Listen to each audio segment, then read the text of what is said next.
and welcome to this special edition of EURACTIV's Agrifood podcast. I'm Natasha Foote. And I'm Gerardo Fortuna. And this week we spoke to a number of stakeholders about their reaction to the presentation of the highly anticipated Farm to Fork strategy. So before we get into the nitty-gritty of the podcast, I suppose the first question is, what is the Farm to Fork strategy? Well, the Farm to Fork strategy is the EU's flagship food policy and is a key component of the European Green Deal. The strategy's main goal is to make our food system healthy, fair and environmentally friendly. So after several delays due to the current coronavirus crisis and much debate over whether the strategy should be presented at all, the strategy was in fact presented last week on the 20th of May, which was actually justified by the fact that the strategy and its goals have now taken on a new importance in light of the COVID-19 outbreak, which policymakers say has actually highlighted the need for a resilient and robust food system, one which is able to withstand knocks and unexpected circumstances, such as the increasing recurrence of droughts, floods, forest fires and new pests that we're actually seeing all across Europe. The strategy is a new comprehensive approach to the EU food system that encompasses environmental, social and ethical elements of both the way that we produce and the way that we consume our food. It works to transform the EU food system, transitioning to a sustainable system which safeguards food security and ensures access to healthy diets while reducing its environmental and climate impact, strengthening its resilience, protecting citizens' health and ensuring the livelihoods of those involved in the system. The strategy sets out both regulatory and non-regulatory initiatives, with the Common Agricultural Policy and the fishery policies used as key tools to support a just transition. It also sets a number of concrete targets, for example for the reduction of pesticides, for antibiotics and fertilisers, and also for increasing the amount of land farmed organically, all of which we'll explore in more detail throughout this podcast and hear people's thoughts on whether they thought that these targets are appropriate, too much, or don't go far enough. The expectations before the launch were quite high, and in the end the Commission maintained its ambition. The strategy aims not only at making the entire food chain from production to consumption more sustainable, but also at making the European food system a global standard for sustainability. So the strategy has also a quite strong external dimension, as Europe is trying to leading the way on the global stage when it comes to sustainability in the agri-food sector. But there are economic repercussions too. The Farm to Fork strategy has been put at the heart of the European Green Deal, as the official communication says, but it has been linked to investment opportunities and to the recovery of Europe's economy from the COVID-19 crisis. And this is how Commission Vice President Frans Timmermans highlighted this link with the economic growth. Because we believe that in this period of the world struggling with a pandemic, we should also be thinking about how to increase our resilience, how to be able to translate the wish for people to look after their health into concrete projects and concrete plans. So in that context, the biodiversity and farm to fork strategies are a central element of the EU recovery plan. Indeed, the European Commission has proposed boosting the European Agricultural Fund for Rural Development, which is the so-called second pillar of the Common Agricultural Policy, with an extra 15 billion in the Next Generation EU Recovery Plan. The unprecedented stimulus of 750 billion, mostly through non-refundable grants, which was presented on the 27th of May. According to the Commission, the increase of the rural development heading will support farmers and rural areas in making the structural changes necessary to implement the European Green Deal and, in particular, support the ambitious targets set by the new biodiversity and farm-to-fork strategies. And it is in these targets that the crux of the matter lies. So we now hear from the voice of Health Commissioner Stella Kyriakides what the main targets are. Today, we will present no less than 27 concrete actions to transform our food system. We will take action to protect our environment by curbing the use and risk of pesticides by 50%, and also reduce the use of fertilizers by at least 20%. We will revise EU legislation on the sustainable use of pesticides and promote alternative ways of protecting harvests from pests and diseases. We will also take action to increase the size of EU's agricultural land dedicated to organic farming to at least 25%. And we will reduce the use of antibiotics in farming and aquaculture by 50%. These ambitious targets should be reached by 2030.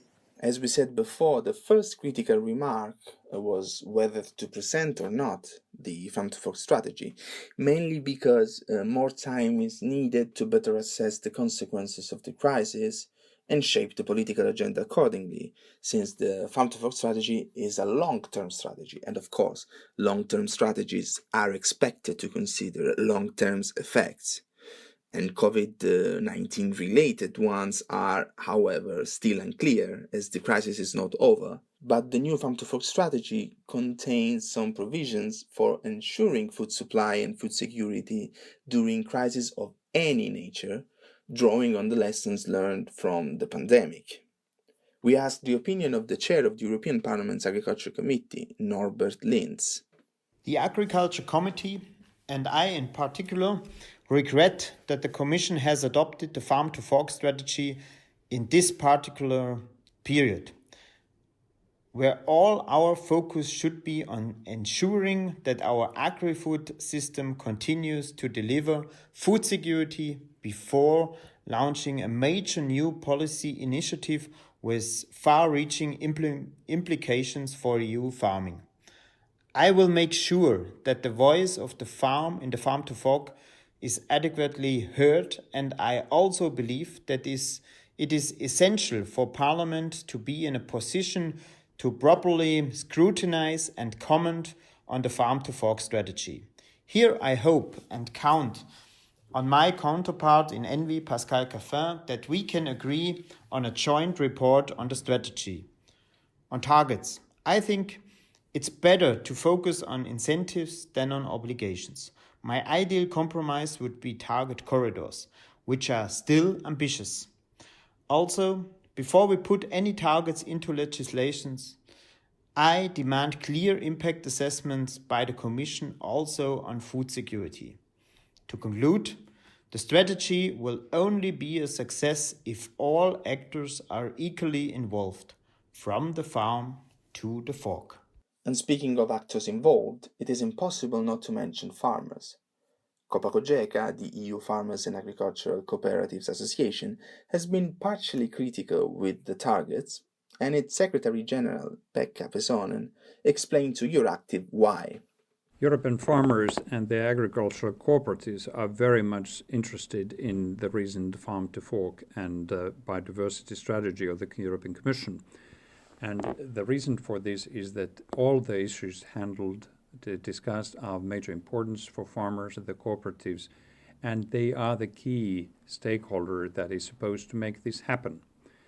However, just setting the targets is not enough, and the Commission failed to deliver a set of tools how we could reach for those targets. And in particular, this is important at the EU level. We need impact assessment all across to make sure that we have analyzed the impact of these proposals to our food security, our competitiveness, and in particular farming income. We need more action from European Union when it comes to fairer food chain, innovative technologies authorized, market authorization of safe substances, digital tools, infrastructure also to go with that, and in general closer consumer relations. This is what we expect from the Commission to make it work. On the other side, NGOs reacted positively to this attempt of the Commission of outlining targets by 2030. We spoke about it with Javier Ruiz, who's Senior Policy Officer for Agriculture and Food at the WWF European Office. The targets that the European Commission included last week in the biodiversity and farm to fork strategies have attracted a lot of attention. And I would say that maybe while some have criticized that the exact figures are not sufficiently accurate in terms of what is really achievable, I think that some of them are misinterpreting the role that setting targets play in such strategies. I think we need to underline that these strategies are wanted to give a political orientation that we should set out the features of our biodiversity, food and farming policies for the next decade. And in such documents, targets work a little bit, let's say, as a lighthouse or maybe better, we could say as a road sign, giving what is a clear direction of travel or where we want to go together. And in this regard, I think that undoubtedly we can say that the strategies have been very clear on certain aspects of agricultural production, such as the big boost we need to give to organic farming, or that we need to really reduce our huge dependence on agrochemical, be it pesticides, antibiotics, or fertilizers. But you will also agree with me, for example, that the strategies are lacking ambition, or maybe they are lacking clarity in terms of the need, for example, to reduce the very well documented overconsumption of animal products. And that's partly because there wasn't such a target set for such an objective. However, overall, I think we need to take the publication of these strategies as the beginning of a journey. When the actions of these strategies are implemented, I think it will be the time to discuss the details and to think about the solutions we need to find to make the journey possible. And those solutions definitely include providing the right incentives and appropriately reward farmers that are contributing to the transition. And even if we don't make it to the final destination, even if we don't achieve a 25% of organic or a 50% reduction of pesticides by 2030, we will certainly make more progress in the right direction with those targets than in the absence of them.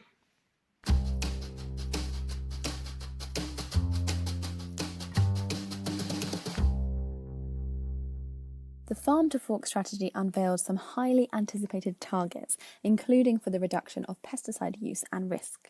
The strategy outlined that the Commission will take action to reduce the overall use and risk of all chemical pesticides and of high-risk pesticides by 50% by 2030. To obtain these reductions, the strategy pledges to revise the Sustainable Use of Pesticides Directive, enhance provisions on integrated pest management, and promote greater use of safe alternative ways to protect harvests from pests and diseases.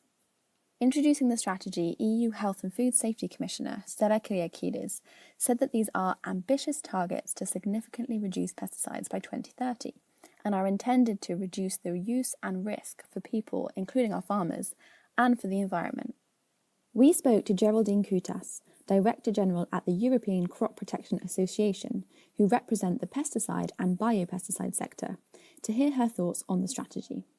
The Farm to Fork communication and the 2030 biodiversity strategy impact us directly with reduction targets for risk and usage of pesticides. While we can subscribe to the direction of travel set out by the European Commission, and we are ready to play our part in providing solutions for producing enough food sustainably, we are deeply concerned by the setting of isolated targets before any impact assessment is carried out. Let's be clear, we are not against reduction targets. We are open to discuss science-based and realistic targets. One thing that doesn't change is the presence of pests, weeds and disease, regardless of the farming method or, dare I say it, political pressure. They won't just go away. We have also advanced in developing biopesticide solutions. With nature as a starting point, we have a great opportunity to innovate with products of favorable toxicological safety profiles and rapid degradation. Whilst this product can reduce the need for chemical pesticide, they are not likely to completely replace conventional chemistry. This is not to say that our job is finished. We will continue to progress and offer even more innovative biological and chemical crop protection tools. We are already seeing how new technologies, like digital farming for instance, are lessening agricultural ecological footprint. Of course, we must be cautious of not promising oversimplified solutions to problems that are inevitably complex. Innovation, however, takes time. It's a long journey, one that goes beyond a target of 2030.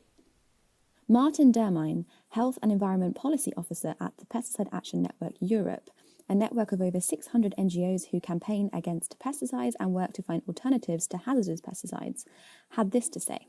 The publication of the Farm to Fork and the biodiversity strategy are a strong signal towards both farming community and agro-industry, as well as towards the civil society. Indeed, the objective of reducing 50% the use and risk of pesticides is a major acknowledgement by the European Commission. This is a small revolution, a major acknowledgement that pesticides are toxic, that they are not safe, and that their use is not sustainable. So we cannot continue farming with pesticides as we do, and as the Commission acknowledges it, the way forward is to implement agroecological practices as well as develop organic farming. We consider that the objective of reducing only 50% of hazardous pesticides is way too low. As their name indicates, the most hazardous pesticides are suspected of being endocrine disruptors or carcinogenic, and according to us, they should be suppressed immediately, not half of them in 10 years' time. There is no reason for maintaining them on the market as alternatives exist. Furthermore, reducing 50% of the use and risk of synthetic pesticides in EU agriculture is a good signal, but on the other hand, from an agronomical point of view, it is not really a revolution, as we at Pan-Europe for many years now are following farmers who are front runners who decided to work without synthetic pesticides and sometimes to phase them out progressively. And what we observe is that when they start implementing integrated pest management or organic farming practices, they reach to levels much higher than 50% in a few years' time, sometimes 70-80% reduction in synthetic pesticides in a few years, which means that this objective of 50% is not so ambitious. And we really invite the Commission to put in place financial incentives throughout the CAP, Common Agricultural Policy, or other policies to support frontrunners, so that the farming community as a whole realizes that there are cost-effective alternatives to the use of synthetic pesticides, and that other ways of farming exist. The strategy also makes reference to the importance of offering alternatives to pesticides, highlighting in particular the potential for biological pesticides, saying that it would work to facilitate regulatory processes of these substances. We spoke to Jennifer Lewis, the Executive Director for the International Biocontrol Industry Association, to hear what she had to say about this. Biocontrol is also known as bioprotection or biopesticides. It includes things like microbial pesticides, insects that control other insects, sort of beneficial insects like ladybirds, might be natural substances, or indeed it can be pheromones. IBMA thanks the Commission for their Farm to Fork strategy and the focus on alternatives to chemical pesticides. The value of biocontrol is really in enhancing ecosystems, protecting nature, and in that way, by focusing on the alternatives, we have a lot of coherence here between the Farm to Fork strategy and the biodiversity strategy, which I think is very exciting for a resilient agriculture. But key to us increasing adoption, I think, of these alternatives are three things that I would urge the Commission to consider as we go forward. The first is really enabling regulation. Today we have a regulation that is focused around chemicals, designed around chemicals, and not really fit for purpose for biologicals. A brief survey of our members, we found over 60 biological active ingredients are currently in the system, and if we could just accelerate those, we would have many more products already on the market for farmers to use, because farmers already working in biocontrol often say that there are not enough products. The second area really that we need to look at very, very carefully is ensuring that farmers understand how to use these products, so implementing farmer-to-farmer networks where farmers can actually test out products alongside manufacturers, researchers, advisors, in order to actually implement field by field, farm by farm, rural community by rural community. And then to actually make any change in your business, you need an incentive, a financial incentive, and we would like to see the CAP actually fitting with the Farm to Fork, and there being an element of CAP that is linked to giving farmers the opportunity to try out and to move to more integrated and biological first approach. Overall, IBMA would like to really see a positive target within Farm to Fork for 75% biocontrol by 2030. It's a stretch target, achievable then with the three elements stated above. So if we can enable regulation for biologicals, if we can actually create farmer-to-farmer networks where they are everyone is able to discuss what they're doing, to implement it effectively, field by field, farm by farm, community by community, and providing financial incentives to make a change actually in the CAP monies.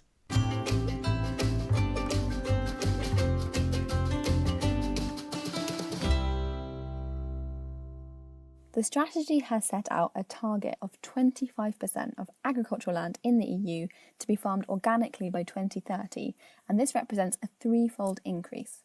The strategy emphasises the potential of organic farming for safeguarding the EU's environment and for creating a sustainable agricultural system, saying that the market for organic food is set to continue growing and that organic farming needs to be further promoted. It also highlights that it has a positive impact on biodiversity, creates jobs and attracts young farmers. To support the uptake of sustainable practices, the strategy offered new eco-schemes as a major stream of funding to support practices such as precision agriculture, agroecology, agroforestry and carbon farming. We heard from EU Organics Association, IFOAM, to hear what they had to say about this. My name is Eric Gall. I am policy manager at IFOAM EU and I represent the organic food and farming sector.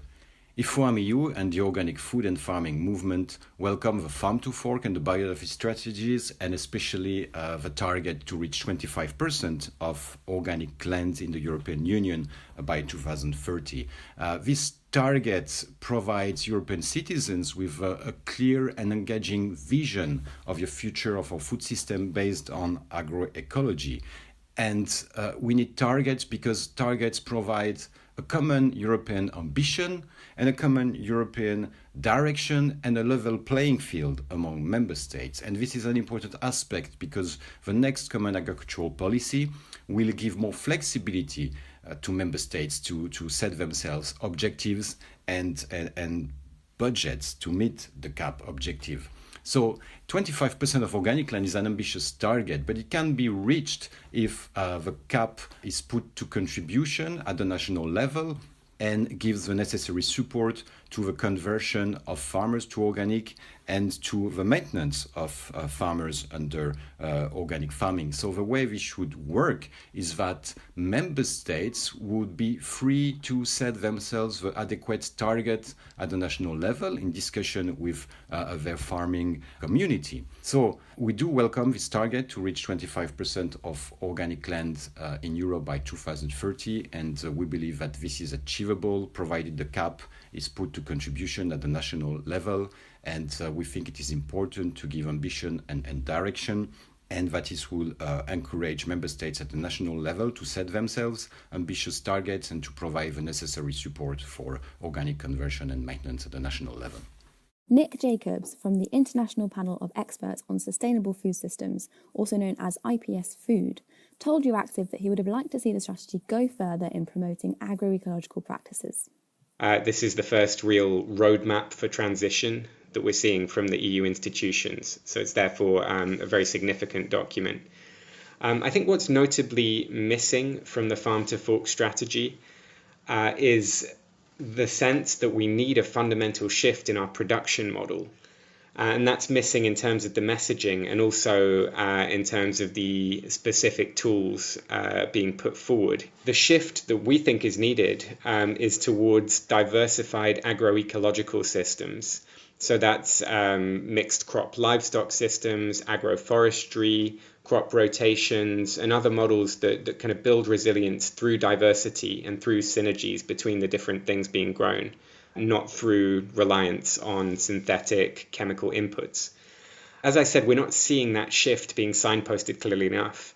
The strategy is positive in that it includes targets for reducing pesticides and fertilizers, and also targets for increasing the share of land under sustainable management, for example, organic. It's also good to see agroecology mentioned as a research priority. But we're really missing the tools to support the shift to agroecology. It's still being positioned as one technology, as one option among many others, when really this is the paradigm, this is the approach that all farmers really need to be taking in the medium to longer term. And it is worrying to see the reliance on the eco schemes within the Common Agricultural Policy as the main vehicle for delivering a shift to sustainable production We don't think that's a good idea. That will clearly be reliant on what member states want to do, and we would need to see a clearer imperative at the EU level for that shift. So I think the strategy really leaves one big question unaddressed, and that's whether the farm to fork strategy itself will define the CAP, or whether the CAP will actually define the shape and ultimately the success of the farm to fork strategy.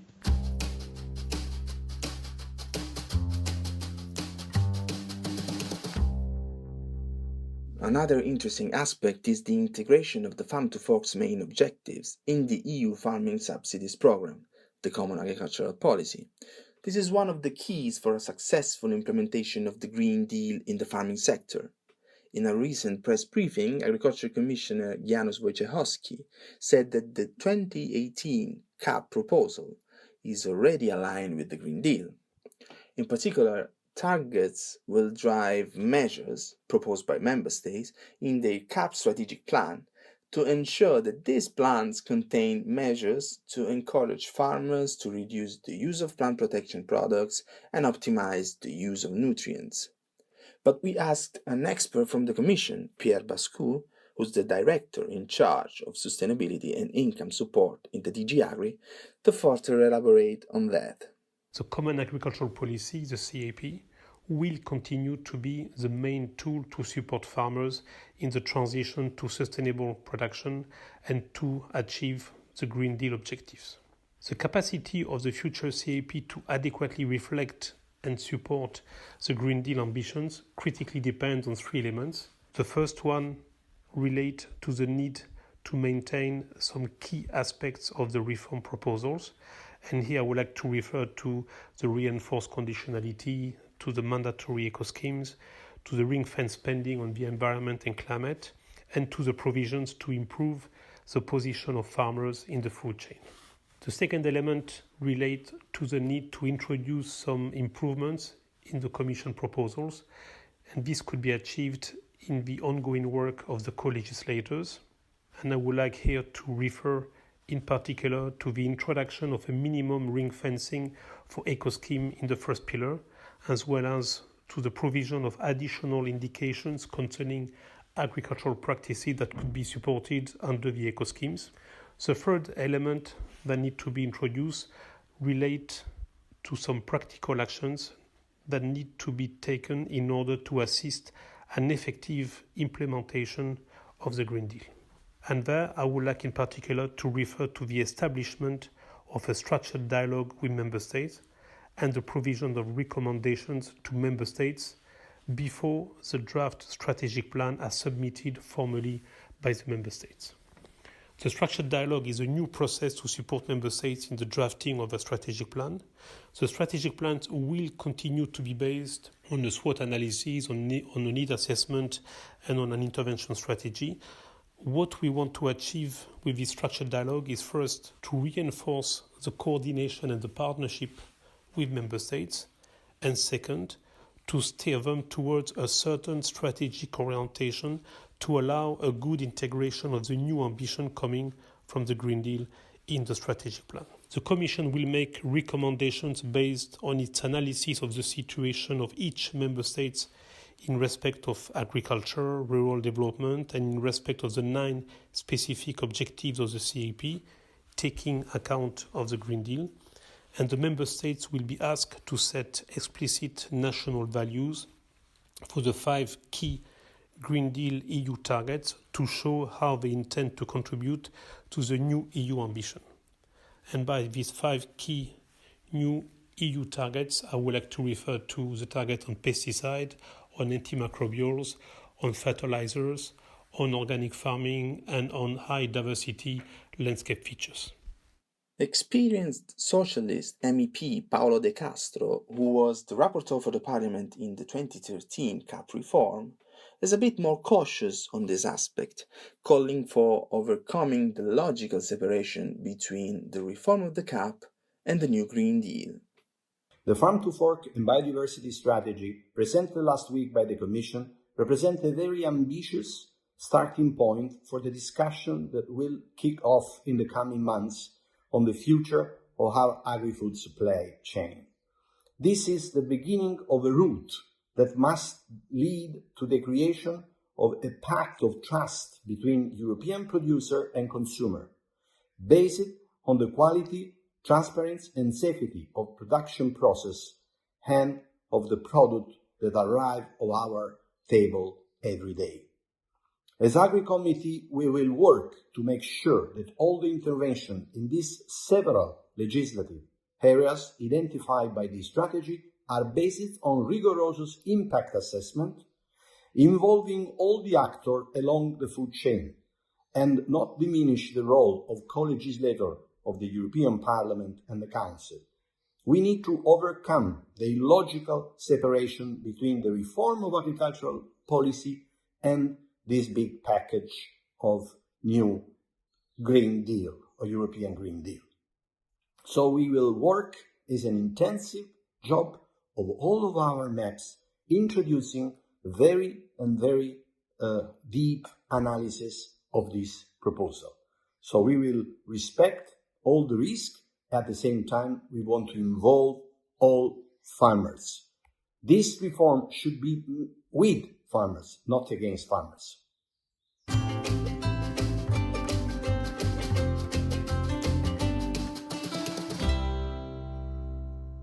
So, one of the most controversial elements of the draft version of the strategy was its position on meat, in which it specified that the Commission would propose to stop stimulating production or consumption of meat. However, this did not make the final cut of the strategy. Instead, the final version of the strategy softened its stance on meat, but offered staunch support for alternative proteins. Moreover, a reference to encouraging people to consume less meat, seen in the first draft of the strategy, was refined to less red and processed meat. However, the strategy still laid out a commitment to reduce the environmental and climate impact of animal production, and it said that there will be a review of the EU promotion programme for agricultural products with a view to enhancing its contribution to sustainable production and consumption in line with the political priorities of the Commission. Support for a move to more plant-based diet did remain a key element of the Farm to Fork as part of its efforts to reduce not only the risks of life-threatening diseases, but also the environmental impact of the food system. There was also this strong emphasis on alternative food and feedstuffs, saying that research will focus on increasing the availability and source of alternative proteins such as plant, microbial, marine and insect-based proteins and meat substitutes. Jean-Louis Perrault is the president of the Animal Task Force, a public-private platform of research organisations and farmer and industry organisations which work to foster a sustainable and competitive European livestock production sector. This is what he had to say on the strategy. First, we shall admit that actual food production is responsible for 20 to 35% on greenhouse gas emission. Our food system consumes large amounts of natural resources and contribute to a loss of biodiversity.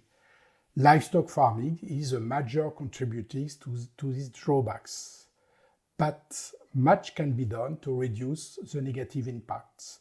The Farm to Fork strategy opens the way towards a reuse of agriculture that stay within planetary boundaries and give very ambitious objectives without opposing plant and animal sectors.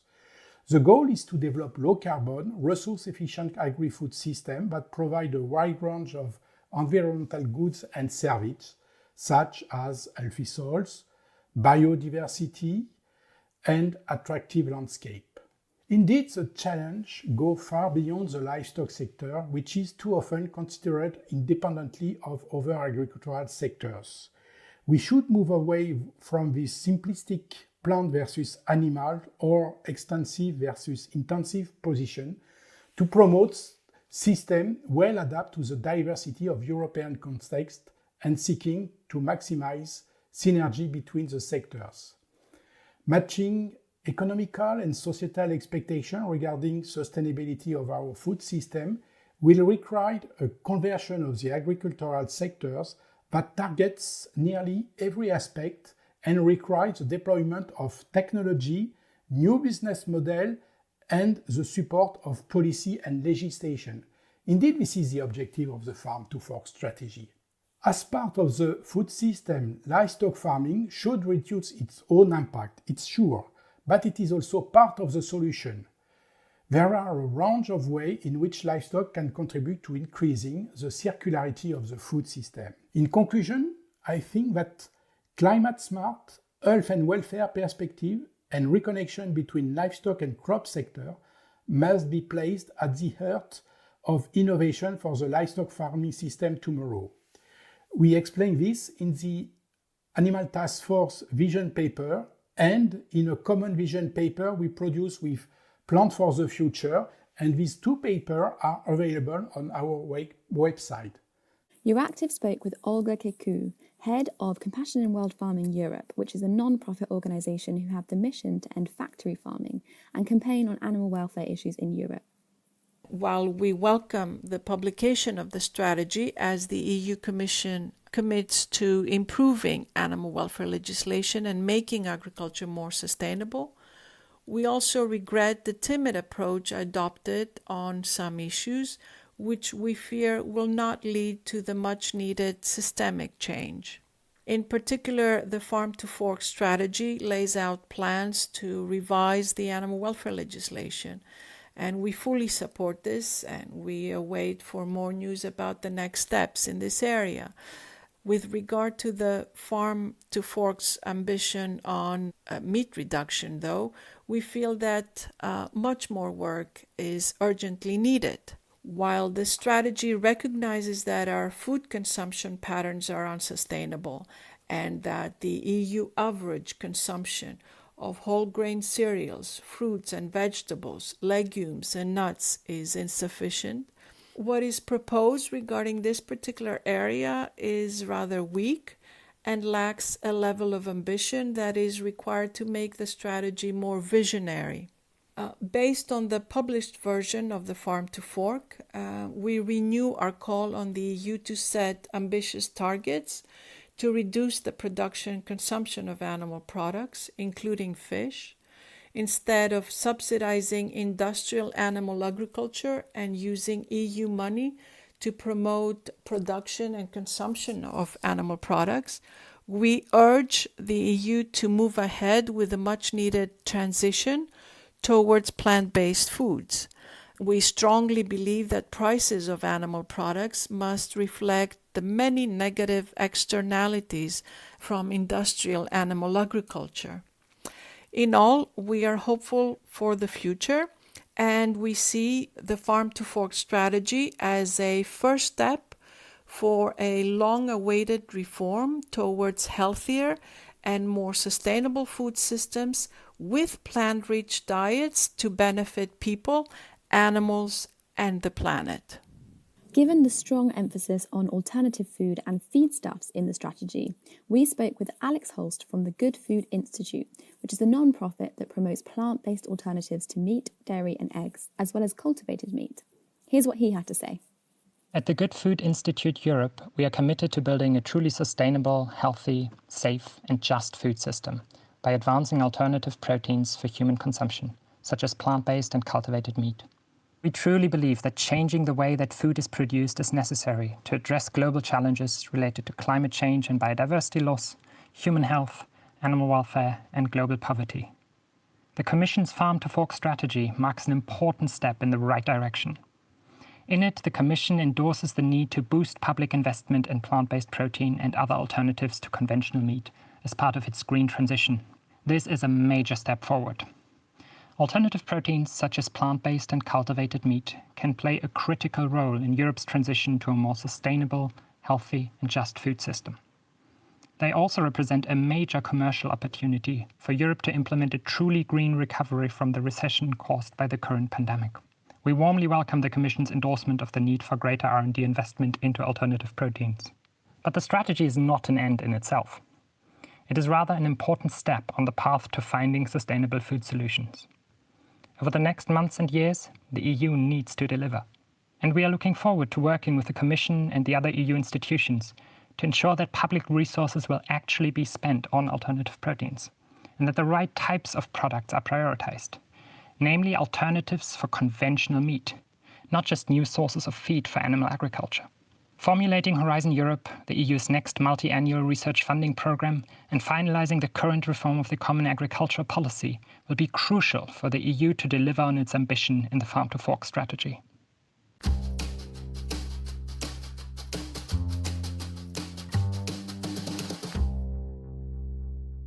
Much good has been done so far by many European farmers and fishermen and women, and I want to fully acknowledge that here. They have been and will continue to be the stewards of our land and seas, and through this incredibly complicated and challenging period, they have kept us fed and they've kept us supported with what we need. With this strategy, we will support them in their role to make European food and the global standard for sustainability. We estimate that at global level, sustainable food systems can create new economic value of more than 1.8 trillion euros. It's important to help the food chain with this transition as quickly as possible. As the Commission Vice President Frans Timmermans has just highlighted, there's also an economic aspect to take into account, and the Farm to Fork also promotes a new green business model to involve all actors of the food chain in achieving its sustainability.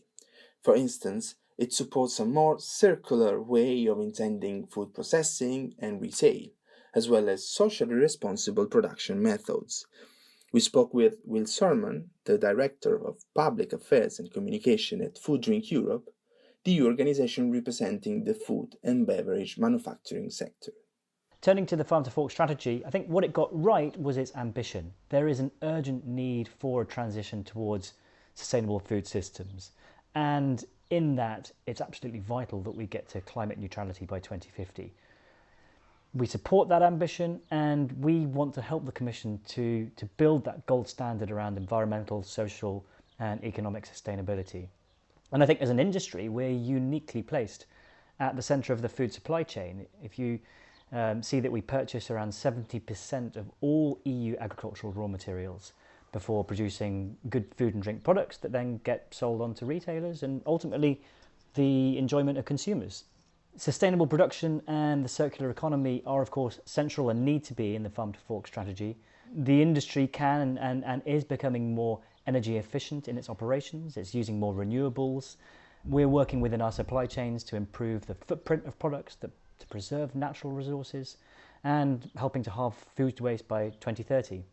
If we look at the circular economy around packaging, then that's another area that is a big focus for the industry, to limit packaging, encourage reuse, and innovate to find sustainable alternatives to certain packaging as well. I think what the strategy lacks a little is a plan to assess the impact of proposals and targets. So I think really to ensure food security, safety and sustainability are not compromised, we need to see a really structured dialogue with stakeholders and impact assessments on all proposals and targets to make sure that they actually achieve what they set out to achieve. And that includes potential support for the economic recovery from COVID-19. We don't want to see the Farm to Fork strategy to actually impact negatively on businesses that are already struggling with COVID-19 and the pandemic that has ensued over the last few months and will continue to impact over the coming months too. And Giulia Tarsitano, Food Policy Manager at EURACTIV, tell us a bit more on the impressions of consumer cooperatives, in particular if they think that the Farm to Fork managed to promote sustainable business model in the whole supply chain. So from the perspective of consumer cooperatives, the Farm to Fork strategy presents two very important commitments.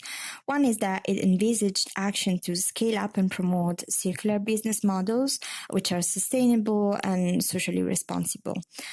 In particular, we appreciate that there is a specific focus on tailored solutions for small and medium enterprises. Another positive initiative is the idea of having an EU code and monitoring framework for responsible business and marketing conduct. However, we also consider a missed opportunity not having provided any further example of green business models other than carbon capture.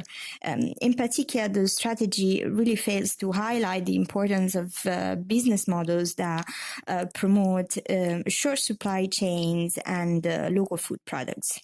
Another point that is missing concerns the redistribution of value and fair price policies. In this context, again, short supply chains are of crucial importance. For example, thanks to their own branded products, consumer cooperatives can really prioritize direct relations with the primary producers, which makes the whole issue of redistribution much more transparent.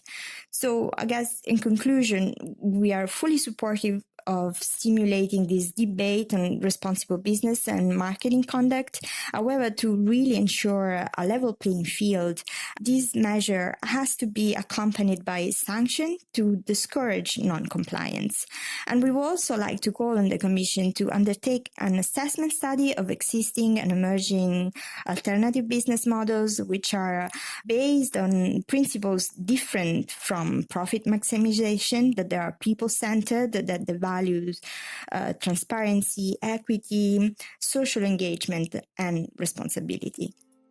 That's all from us this week. We hope you've enjoyed this special edition of the podcast, which was brought to you by EURACTIV's Agri-Food News team, Gerardo Fortuna and Natasha Foote, with technical support from Malte Kettleson and Mike Bull.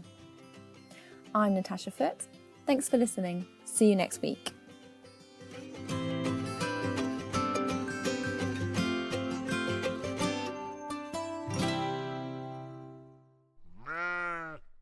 Journalism that covers the EU in a clear, unbiased way is critical to the future of the European Union and should not be behind a paywall. We remain committed to providing our content, like this podcast, for free, and we believe that you value it. News revenue is impacted heavily by the current crisis. We're asking you to consider making a contribution to EURACTIV in support of our editorial work and the work we do to bring you this podcast. Please go to www.euractiv.com/contribute. Even a small amount will help us keep doing the work that we do.